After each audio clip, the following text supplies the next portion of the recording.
दोस्तों, आज हम आपको बताएंगे कि मेघनाद की मृत्यु के बाद सुलोचना का क्या हुआ।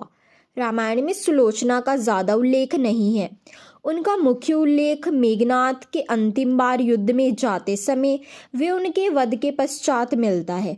जब मेघनाद तीसरी बार श्री राम के भाई लक्ष्मण से युद्ध करने जा रहे थे, तब वह अंतिम बार अपने माता पिता व सुलोचना से मिलने आए थे।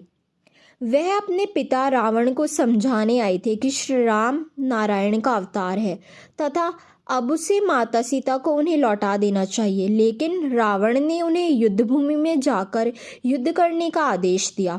यह सुनकर मेघनाद अंतिम बार युद्ध भूमि में जाने लगे।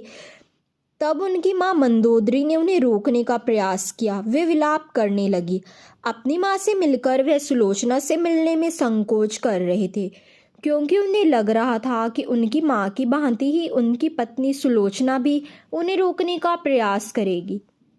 उनके आश्चर्य का तब ठिकाना नहीं रहा जब उन्होंने सुलोचना को एक निर्भीक व निडर स्त्री की भांति खड़े देखा, जिसकी आंखों में एक भी आंसू नहीं था। सुलोचना यह जानती थी कि आज उनकी अपने पति के साथ अंतिम भेंट हो रही है तथा इसके बाद उनका वध हो जाएगा। फिर भी उनकी आंखों में एक भी आंसू नहीं था, ना ही मुख पर कोई डर था। वह एक निडर महिला की भांति खड़ी थी, जिसने मेघनाद को युद्ध भूमि में वीरों की भांति युद्ध करने को कहा। यह देखकर मेघनाद को सुलोचना पर बहुत गर्व हुआ तथा वह तेज गति के साथ युद्ध भूमि में युद्ध करने के लिए निकल पड़े। इसके बाद मेघनाद का लक्ष्मण के हाथों वध हो गया तथा उसका एक हाथ सुलोचना के पास आकर गिरा। उसे यह देखकर विश्वास नहीं हुआ था। उसने युद्ध का सारा वृतांत उनको सुनाया। तब मेघनाद के कटे हुए हाथ ने सब कुछ लिखकर सुलोचना को युद्ध भूमि का सारा सार सुनाया। दूसरी ओर लंका में मेघनाद का शरीर बिना मस्तक के पहुंचा था। यह देखकर रावण मंदोदरी को बहुत बुरा लग रहा था तथा दोनों विलाप कर रहे थे।